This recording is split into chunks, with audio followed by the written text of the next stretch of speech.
What do you say when someone says to you, your deal is too good to be true? This is Bill Moist. It's something that I've heard expressed many times by people, and many times I haven't known what exactly to say. But one of the really wise men I worked with, was an investment banker and raised several $billions on various projects, he said, "Well, if too good to be true is true, then the corollary is true, which is it's too bad to be false." And that kind of stuck with me. But that still doesn't convince anybody that too good to be true isn't true. Often you'll hear really uneducated people, at least uneducated in risk and risk management, in entrepreneurship, will say something sounds too good to be true. You'll hear an announcer on TV, they're talking about it on the news, that will be talking about some scam that just got revealed, and they'll say, well, see, if they had just asked the question, is it too good to be true, they wouldn't have done it. But unfortunately, life is not that simple, because if you think about it, here's what I would ask someone who said, well, your deal is too good to be true. So then ask them, well, is there things in your life right now that are too good to be true? What about the love of your children? What about the love of your spouse? What about, if you're a Christian, what about the Jesus love for you who died for you? What about the free enterprise system? What about the ability to make large sums of money in the United States and other places? Is that too good to be true? Well, almost every modern convenience that we have today in our homes, in our businesses, the computers, the internet, flat screen panel TVs, microwaves, iPads, iPhones, the list goes on and on, iMacs.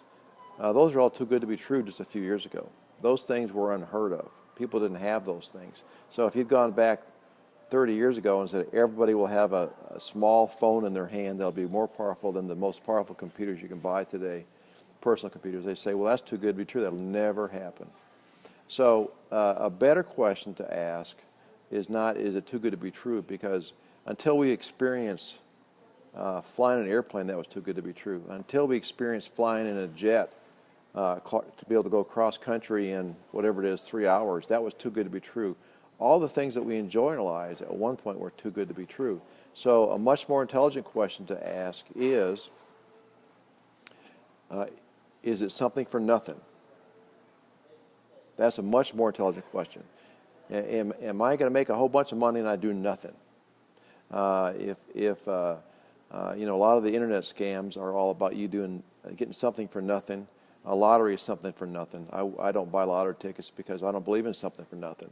I believe there's a price to pay for everything that's worth having in life. There's a price to pay. Sometimes it's high, sometimes it's low. But having a great business that makes you free, that has residual income, for example, that lets you quit your job, or let your wife quit your job so she can stay home from work, be with your kids if you got small kids, well, that's too good to be true. But that doesn't mean it's not true. So, but if you ask, is there something for nothing there? Is somebody just giving me a whole bunch of money because I did one little thing? No, you'll find that every opportunity, no matter how great it sounds, there's always a price to be paid, time or money or both.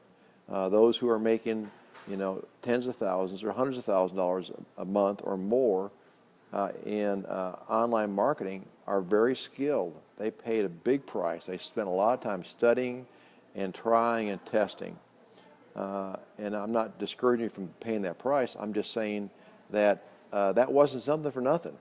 Money doesn't fall out of the air because they put up a few Facebook posts and advertise a few places. That's not how we make money. So here's the summary of it. What I'm saying today to you is that when someone says that sounds too good to be true, then ask them, is there anything in your life that's too good to be true? Let them answer. If they think about that, I have a whole list of questions or a whole list of items that they're too good to be true. Again, a better question is it something for nothing? And if they can answer that question, now you're home free. If it's not something for nothing, it might be real. So this is Bill Moist. I hope you enjoyed this short little video. This is something that's been kind of in my mind lately here. And I would encourage you to share this with other people. And you also go to billmoist.us for more information.